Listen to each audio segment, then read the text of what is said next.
So this will be the first of 3 videos building towards writing full balanced symbol equations from word equations. In this video, we're just going to work on writing the formula of elements and writing the formula of covalent molecules.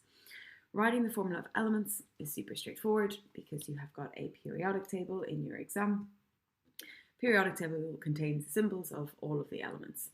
So for example, if you had a word equation that contained the element lithium, you would come to your periodic table, find lithium, and write down the formula as Li.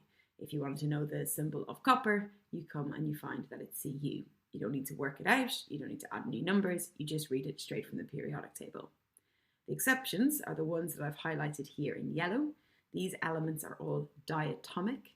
Diatomic, di means two, atomic means atoms. That means that there are 2 atoms pair up, and you always write a little 2 after the formula. So instead of writing H for hydrogen, I write H2. Instead of writing N for nitrogen, I would write N2. Luckily, 4 of the 7 diatomic elements you need to know are all contained here in group 7, so it's quite easy to remember. Then you've just got oxygen, nitrogen, and hydrogen. Something to note is that all of the diatomic elements are non-metals. Okay, so this side of your periodic table are the non-metals, and you've got 6 of them over here. Hydrogen is also a non-metal, it's just often positioned in the middle of the periodic table. The reason they have to be non-metals is when they pair up, they form a covalent bond, and only non-metals form covalent bonds. So you can completely disregard the metals when you're asking if something is diatomic. If we look at why these elements are diatomic, I've just got 2 examples here drawn out. So if we look at fluorine, you can see that fluorine, when it's by itself as a single atom, has got 7 electrons in its outer shell. It's unstable. When 2 fluorine atoms pair up, you end up with 2, 4, 6, 8 electrons in the outer shell of each fluorine. So they simply pair up and go from F to F2 because it gets a full outer shell and it's more stable. Again, nitrogen has 5 electrons in its outer shell when it's just N by itself. When 2 nitrogen atoms pair up, they both end up with 2, 4, 6, 8 electrons. N2 is much more stable. So their diatomic elements pair up because it gives them a full outer shell and it makes them more stable. Unless they're diatomic, you just write the symbol. If they're diatomic, you just stick a little 2 after the symbol that you get on your periodic table. So if we come over here, we can have a look at some examples. So I've given you some word equations, and the only symbols that are required to be filled in are the symbols of elements. Okay, so if I come and do the first one, sodium, I know it's an element because it's just sodium by itself. I go to the periodic table, I see the symbol as Na, and I write it in. It's not diatomic, no number required. Chlorine has a symbol Cl. Looking at my periodic table, I can see that chlorine is in group 7. It's one of the ones I've circled. Therefore, the formula for chlorine is going to be Cl2. And then you would need to go back and balance that equation. Lithium and bromine. Lithium, the symbol is Li. Bromine, the symbol is Br. Lithium is not diatomic, but bromine is in group 7, and it is, so I add a little 2. Magnesium, the symbol from the periodic table is Mg. Bromine, again, we've seen above, is Br. Magnesium is not diatomic, bromine is, so I go back and I add a little 2. Again, I would need to balance all these equations. I'm not going to do that just here. I want you to have a go at filling in the last 2. So just press pause and fill in the symbols for the last 2 equations. Okay, so hopefully you got this. Magnesium is Mg, oxygen is O, oxygen is diatomic, lithium is Li, hydrogen is H, and again, hydrogen is diatomic. So all you need to do is use your periodic table, and I've highlighted the ones that are diatomic, and you shouldn't go wrong writing the formulas of elements into a balanced chemical equation. So the other thing we're going to look at in this video is the formula of covalent molecules. So a covalent molecule is just when you've got more than one non-metal bonded together. So carbon dioxide would be a typical example. You've got carbon bonded to oxygen, 2 non-metals. That is a covalent molecule. With covalent molecules, you don't need to work things out. You just need to look at the name, and that will typically tell you the formula. So if the name contains the word mon stands for 1. So carbon monoxide is carbon with 1 oxygen. So it's just CO. If it was carbon dioxide, the di is referring to the oxygen, so it's carbon with 2 oxygens.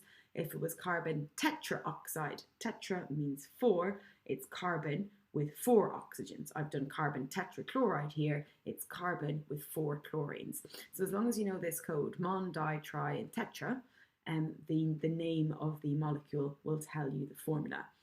There are some that you have to learn. So water you should be familiar with is H2O, and then ammonia and methane. Ammonia is NH3, methane is CH4. We cover methane in detail in the fuels topic. We do ammonia when we do equilibrium, so you'll become familiar with them anyway, but these you are expected to know, and obviously you can't work them out using the name itself. So if we come down here and have a look at some examples, we can put everything together. So write balanced symbol equations for the reactions below. So in my equations, I've either got the name of an element or the name of a covalent compound. I'm going to fill in the formula and then I'm going to go back and balance. So oxygen is just an element. Symbol for oxygen is O, and oxygen is diatomic, so it's O2. Hydrogen, symbol is H, it's diatomic, so it's H2. And water is a covalent molecule. Hydrogen and oxygen combine to form H2O, and you're expected to know that formula. So that's it written, but now I need to go back and balance it. 2 oxygens on the left, I need 2 oxygens on the right, so I'm going to put a big 2 in front of H2O. That changes the number of hydrogens too. 2 times 2 is 4, so I need 4 hydrogens on the left, a big 2 in front of the H2. I'll do 2 more with you. Nitrogen is an element, it's got the symbol N, it is diatomic. Hydrogen is an element, H, it is diatomic. Ammonia, one of the ones you have to learn, the formula is NH3. So that's my equation written to balance. 2 nitrogens on the left, I need 2 nitrogens on the right. I'm going to have to put a big 2 at the front. To do the hydrogens, I've now got 2 multiplied by 3. It's always multiply, so I've got 6 hydrogens on the right hand side. To get 6 hydrogens on the left, I need a big 3 in front of the H2O. Again, if you're unsure about balancing, go back and watch the balancing video.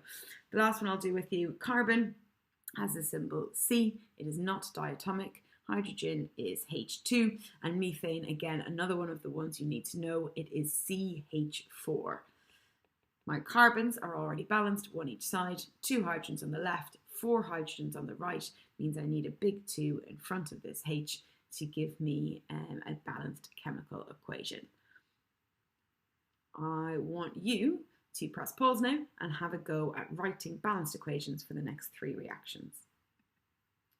Okay, so if we have a look at the first one, carbon's not diatomic, chlorine is. Carbon tetrachloride is a carbon. Tetra means 4 with 4 chlorine, so CCl4. To balance that, I just need a big 2 in front of the Cl2. That gives me 4 chlorines on the left, I've got 4 on the right, and then 1 carbon each side. Carbon and bromine goes to carbon tetrabromide. It's exactly the same. I'm just swapping chlorine for bromine. Then at the end, nitrogen is diatomic. Oxygen is diatomic. Nitrogen dioxide is a nitrogen with dioxide 2 oxygens, so NO2. To balance that, I need a big 2 to give me 2 nitrogens on each side. That gives me 2 times 2 is 4 oxygens, so a big 2 there gives me 4 oxygens on the left. You would get 3 marks for this. You get 1 mark for writing the left, 1 for the right, and 1 mark for going back and balancing. As long as you know which elements are diatomic and you can interpret these mon, di, tri, tetra, you shouldn't have any problems writing balanced chemical equations for equations that feature just elements and covalent molecules. In the next video, we're going to look at equations that feature ionic compounds and how to work out the formula of ionic compounds.